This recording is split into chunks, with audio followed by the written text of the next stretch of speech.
Hoy os quiero contar una historia. No es una historia basada en hechos reales, son hechos reales. No es una historia adaptada, ni cinematográfica, ni bien en los libros, aunque seguramente en los libros ya hemos leído y hemos visto en documentales historias mucho más truculentas. Sin embargo, la historia que os voy a contar es una historia cercana, es una historia de guerra, es una historia de amor, es la historia de mis abuelos. Y agradezco enormemente a la vida, agradezco muchísimo, que me haya dado la capacidad y la paciencia de escuchar a mis mayores, porque ellos me han enseñado lecciones de vida y me han enseñado que por mucho que avancen los tiempos, por mucho que pasen los años, por muchas técnicas, eh, ¿cómo os diría? Por mucha tecnología que haya, las personas somos personas y traidores, guerreros, gente honesta, gente que sufre. Ha habido siempre y habrá, tristemente. Mis abuelos vivían en el sur de España. Lo digo por si me veis desde fuera de España. Vivían en el sur, tenían unas tierras y como matrimonio joven, pues tenían la ilusión de prosperar. Tuvieron a mi madre, mi madre amada, y bueno, eran felices. Bien. Entonces llegó el año 1900 y algo, 1936, y estalló la guerra. Una guerra absurda, porque era una guerra absurda. De hecho, llamaremos guerra, aunque con el tiempo los historiadores le han puesto otros adjetivos. Y mis abuelos empezaron a sufrir. Pero una cosa es el sufrimiento de la vida, que te llega una enfermedad, que te llega pues un traspiés, tienes que pagar cosas. No, no, aquello fue sufrimiento de verdad, porque a mi abuelo lo detuvieron. El hombre, el hombre fue al pueblo y después de pasarse una mañana en el bar con sus amigos, bebiendo y haciendo planes de la vida, pues se subió en un camión que nunca llegó a ninguna parte y dijo a mi abuela: adiós María, me voy a la guerra, como el que dice me voy a comprar el pan. No, no salió del pueblo. Ese camión no salió del pueblo. Yo no diría ni que andase 100 metros. Los detuvieron. Los detuvieron los del otro bando. Da igual el bando. Los detuvieron. Mi abuelo no quería ir a la guerra. Pero aquellas copas de más, el envalentonarse con los amigos, pues te hace decir cosas que, bueno, ahí están. No fue un héroe, un héroe. Mi abuelo no fue un héroe, al menos en ese momento. Y mi abuela se volvió sola para casa. Bueno, con la burra y con mi madre, porque mi madre por aquel entonces era una niña muy pequeña. Y cuando llegó a su casa en el campo, mis abuelos, mis abuelos, que eran una pareja feliz, que tuvieron a mi madre, de pronto se encontraron que le iban a quitar las tierras, se le iban a quitar todo, por estar en el bando equivocado, por estar en el otro bando. Y mis bisabuelos, fueron desde un pueblo a otro en burro, porque claro, no había taxis, ni Ubers, ni móviles, ni teléfonos para avisar. Se fueron de un pueblo a otro para avisar a mi abuela de que iban a por ella. ¿Os imagináis el miedo tanto de uno como de la otra? Y hablo de millones de personas, de miles de personas que sufrieron eso. Van a por ti. Miedo frontal. ¿Van a por mí? Yo no he hecho nada. Pero en aquella época, en esa guerra, cogían a las mujeres, les afeitaban la cabeza, les daban laxante, creo que era aceite de ricino, creo que sí, y las paseaban semidesnudas para humillarlas más todavía por todo el pueblo, incluso por todos los pueblos de alrededor. Pues eso, para humillarlas porque eran mujeres de los de un bando o de los de otro. Qué gran obra, una guerra, ¿verdad? ¿Qué hay de glorioso en eso? A mi abuelo lo metieron en la cárcel. Allí se tiró 3 años. Ya digo, el hombre, el hombre no llegó a coger ni un fusil, ni una pistola. Sin embargo, estuvo 3 años en la cárcel. Mientras mi abuela tuvo que huir con mis bisabuelos hacia otro pueblo que estaba aún más lejos porque iban a por ella.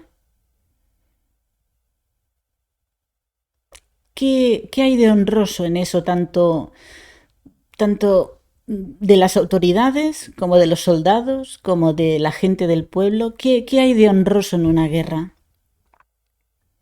Sobre el papel, imagino que los mandatarios pues estarían haciendo su partida de ajedrez o su partida de Warhammers, ¿no?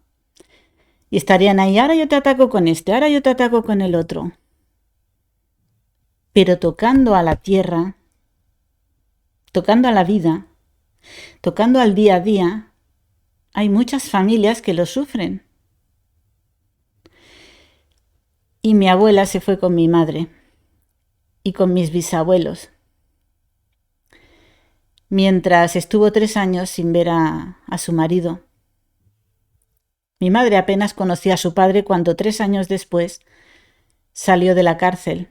Ya había acabado la guerra, todo el mundo había pasado hambre, todo el mundo había pasado calamidades, había habido violaciones en la familia por parte de soldados que venían, pues no lo sé, les das un fusil a las personas y se creen que son supermanes. Qué triste, ¿verdad? Cuando salió mi abuelo de la cárcel ya no era el mismo. Ya no tocaba la guitarra, no tocaba el acordeón. Y salió sordo de una oreja, de un oído, perdón. ¿Salió sordo? Sí. Porque para divertirse, los soldados los ponían en el patio de la cárcel y disparaban, como si fueran sandías. Si te doy en la cabeza, lo siento. Y a mi abuelo una bala le rozó el oído y a partir de entonces quedó sordo porque obviamente no hubo médico, no hubo tratamiento, no hubo seguimiento, no hubo humanidad. Y a partir de ahí lo desterraron. Y lo desterraron a 800, 900 kilómetros de su pueblo, en otra ciudad de España, allí perdida de la mano de Dios. Que claro, para los del sur, el norte se hace muy lejano. Y allí, bueno, estuvieron desterrados. Mi abuela se reunió con él, luego se reunió mi madre, tuvieron otro hijo e intentaron que la vida, pues, continuara. Y a partir de ahí, no aprendemos. Al mismo tiempo, casi a la misma vez, empezó la Segunda Guerra Mundial. Como España había salido de la guerra civil, ahí ya no se metió. Pero caramba, qué crueldades. Qué crueldades son disculpadas porque es una guerra y en la guerra vale todo. En la guerra y en el amor vale todo. Pues no, señores, no vale todo. La guerra se tiene que hacer con las palabras. Y si no, pues que hagan como los vikingos o como los indios o como realmente los mandatarios de las tribus, que se peleaban en un ruedo y quien ganaba, ganaba la guerra.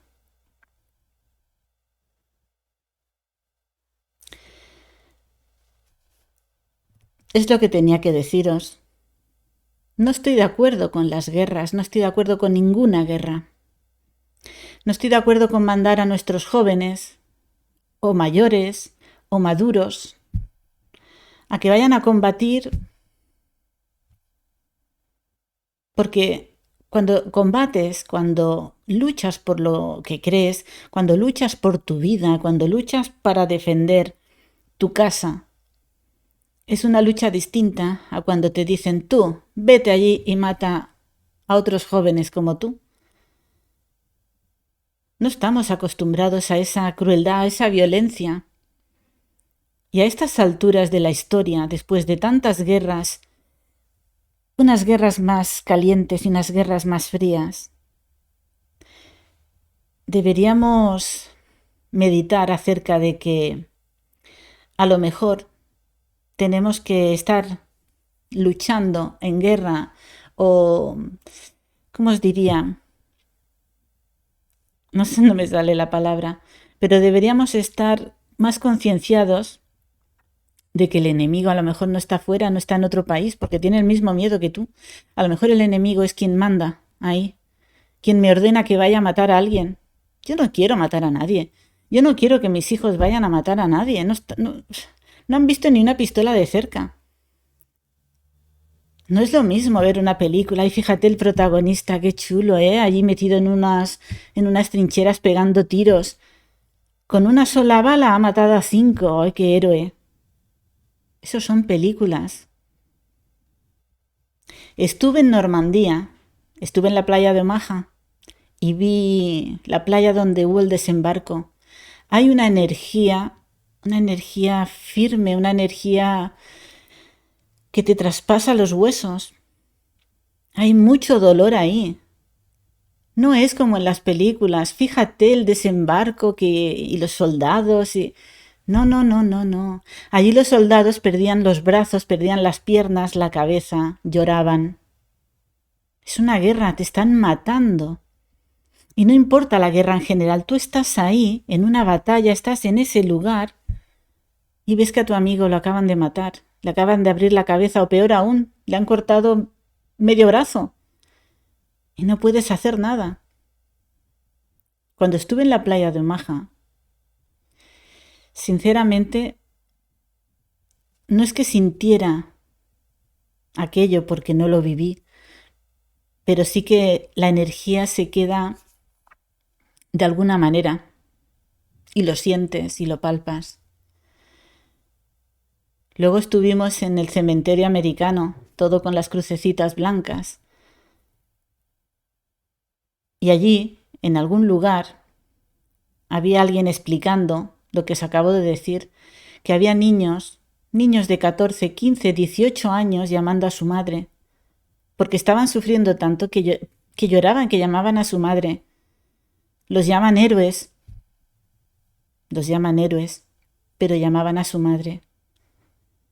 No hay nada que pueda quitar ese dolor, no hay nada que justifique eso. Y en el cementerio alemán igual.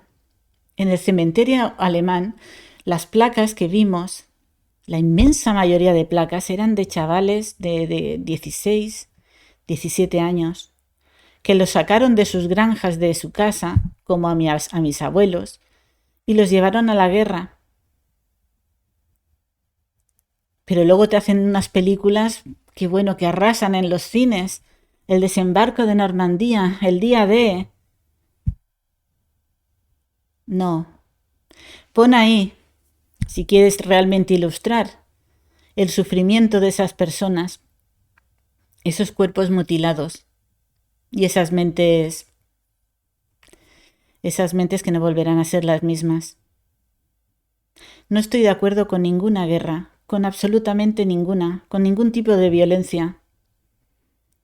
Y creo que, más que nunca, deberíamos ser conscientes de que cuando decimos no, es no. Si decimos no a la guerra, es no a la guerra. Y si nadie levanta un arma, quizá la ganemos. Pero como siempre os digo, esta es solo mi opinión. Me gustaría conocer la vuestra. Chao, gente bella. Chao, gente guapa. Nos vemos pronto. Y ahora os dejo la diapositiva final. ¿O no? Sí. Chao.